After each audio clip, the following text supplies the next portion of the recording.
Hey guys, your boy Isaac here. Normally, I don't really talk about stuff like this, but this just had to strike me hearing about this. But apparently, supposedly, now I don't know if this is 100% true or not, but apparently, Ford and GM are planning to move their manufacturing to China because apparently they can get away with not having to pay any tariffs or taxes and trying to import vehicles made in China. To me, this is not only singly stupid because these are two brands that are synonymous with American made, even though they have had numerous recalls of late, mostly with Chinese parts. We're all of the parts that we're recalling are from China. What do we do? Oh, we're just gonna manufacture a whole car there. I think I'm not alone in saying that the last thing I want to see on a 4,000 pound V8 driven death machine, because that's what a car is the word scrolled on the door card, made in China. Now, I don't have anything against Chinese people. I don't have anything against the Chinese folks at an individual level, alright? But I know that over in China, they don't have the same manufacturing standards. They don't have the same quality certification standards that we do in the US. China, as a government, is just notoriously corrupt as all hell, okay? This is something that even the Chinese people know. Not only that, but anything that gets sent over to China to get manufactured, more often than not, immediately gets knockoffs made because the people there reverse engineer it. They make it in cheaper, less safe materials, and it still winds up over here. So I can't wait for the Ford Stallion, aka a Ford Mustang knockoff, to start showing up in the middle of the United States. And by the way, you can imagine Ford and GM having a conniption fit as their car models start getting knocked off and as these vehicles basically start showing up. They're basically almost crappier copies of their own vehicles, therefore even trashing their reputation even more. I can imagine them trying to argue with the Chinese government. The problem is the Chinese government, one, is hostile toward America to start with, especially American corporations. The protections for intellectual property and all that kind of stuff over there, especially for American government companies, is almost non-existent. So, good luck with that one, Ford. As far as GM concerned, I'm surprised that Uncle Sam hasn't just like put a curb stomp no to that, because GM, they're the ones who make the engines and stuff for the M1A1 Abrams tank, our main battle tank, along with a ton of other government programs and machines. Oh yeah, that's totally something we want to be sent over to China, right? They're already trying to threaten to use quote unquote back doors into our electronics to make them not work. Let's send over our main battle tank. That should be just a number of just homeland security problems just in general. That should be sitting there stopping GM from doing that mess. More personally, I would say that considering that, if I recall properly, Ford and GM were one of the companies that 2008 through 2012, when I was in middle school and going through high school and stuff, they were the ones saying that if we didn't give them bailout money, then it would have catastrophic effects for the American economy. That, if we didn't give them money and their businesses collapsed, that too many American jobs would be lost. It would be catastrophic for the American economy for them to go out of business. Well, I would say then, well, if you're going to move everything to China anyway, 12 years later, can we get a refund on that now, please? Considering you're not, deciding to basically not uphold your end of the bargain. I think that's fair, right? You're going to move your stuff over to China anyway because you don't want to pay American workers. You still want to charge the American people 60, 70 grand for a car, but you don't want to pay them anything.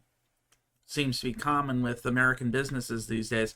It's actually hilarious, too, because the people in Wall Street are always trying to defend it, saying, oh, it's free markets, free markets. Well, actually, you see, the funny part about free markets and stuff is it's not just what people are willing to pay for it.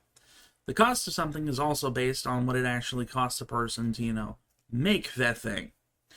So, when it comes to the cost of labor, it turns out that, the person's cost of living is going to reflect in that. If it costs that person $3,000 to have an apartment, food, clothing, utilities, car, phone, all this stuff that they actually need in life, guess who's footing the bill?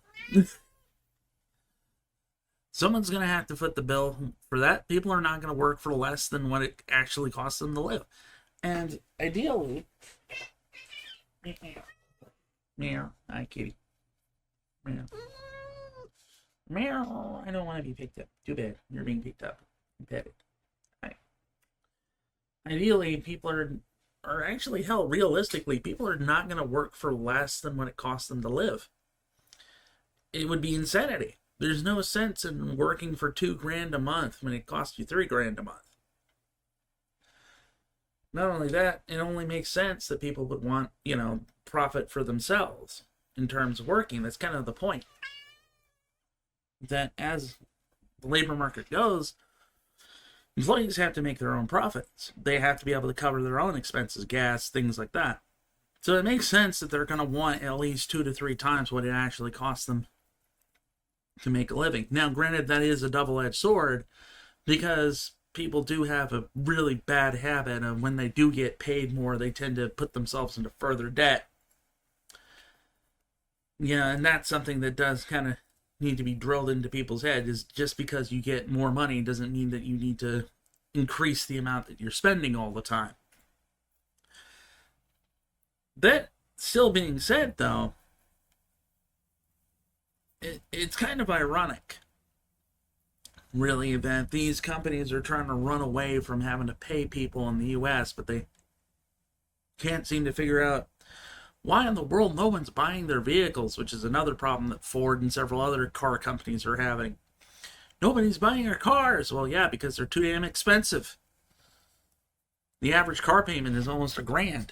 Shoot, that's basically people's entire rent money for the month. It's gotten so bad in the U.S. that literally there are charities around putting people in homes because it literally costs as much to own a car as it is to have a place to live. To the point where literally people are having to make the choice between having a car or a place to live. And a lot of places, in a lot of situations in the U.S., they have to choose the car. Because the way that everything is built in the United States, where everything's so far away and we're all living in suburban areas where stores are half a mile plus away from where you're actually living. Hell, I'm even in a situation where, thankfully, because of where I work, I don't take but a 5-minute walk, even though it's like 110, 120 degrees Fahrenheit. But if I want to go anywhere to like the nerd shop, the local game store for D&D, I would have to walk an hour plus hike. That's why I haven't gone in a very long time. I gotta rely on people giving me rides and everything. Now that, of course, irritates me because, I'm kind of the personality where I want to be independent. I don't want to be a burden on anybody, so that kind of ticks me off. But there's nothing I can do about it. Delicious stuff. By the way, if you're interested in a good energy drink, feel free to pick up some W at the W.GG.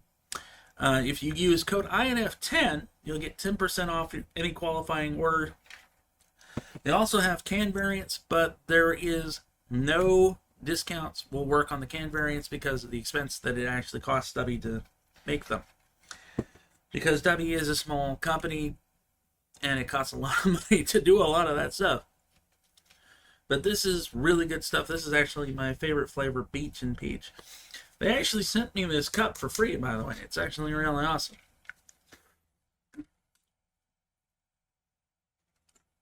So, you know, even if you can't use the discount, let them know, hey, Isaac sent, from Isaac and Friends sent me over here. Said you guys had some really great energy drinks. I promise I've tried almost every single flavor of them. There's 2 flavors I haven't tried. Mystery flavor and one other.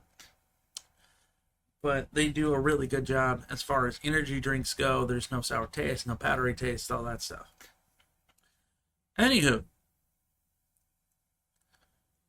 But, I mean, that's pretty much my assessment on this, is that it's like, see, I will say this, right? If I had my way, if the government actually got off their butt and said, hey, you're going to refund us all that bailout money because you decided to move all this to China anyway, I would say what we should do with that money, technically speaking, would be, since these companies don't want to play ball anymore, then let's actually do what free market's supposed to do. No longer pandering to them, no longer allowing them to basically play exclusivity with the market. By basically funding a whole bunch of smaller car manufacturers, or funding new car manufacturers, having grants and loans and stuff for people willing to start their own car manufacturing business. And when Ford and a bunch of inevitably end up falling apart and having to sell their assets, that will actually help boost them up a bit more too, because then they can buy those assets at a discounted price. About time, honestly. I mean, Ford has been around for over 100 plus years. And generally speaking, when it comes to a company, companies really shouldn't last much more than about 60, 70 years, because of the fact that by that time, usually the people that have any kind of innovation, that actually know what they're doing and actually care about serving the customer, are usually gone, right? Nobody in the Ford family still owns anything of Ford anymore. The same thing you'll find with Walt Disney, for crying out loud. Like, most of the people... And it's actually funny, I will say this in a side rant. People always talk about, oh, they only value the shareholders. They don't even value them. Actually, CEOs, for the most part, are glorified employees. And they'll straight up lie to the shareholders if they can. But the only thing they're interested in is their own private bonuses. And they'll straight up lie to the shareholders. They'll straight up tell them whatever they want. They'll make promises and contracts to get all kinds of money. And then they'll focus everything just to get their bonuses. So what ends up happening, and by the way, there are technically supposed to be laws like that are supposed against this, but that's why you'll find sometimes that people will buy massive shares of company and then tank the corporation, stripping while they bleed every penny out of it. Now you would think, well, why don't these shareholders sue them? Well, it's because, like, a lot of white-collar crime, really, unless you have a smoking gun, well, good luck taking it to court. But this is just my thoughts on this. I hope you guys enjoyed the video. Thanks. If you want to see more rants like this, let me know. Thanks for watching, everybody, and I'll take care. And I hope you do too, my friends. Stay safe.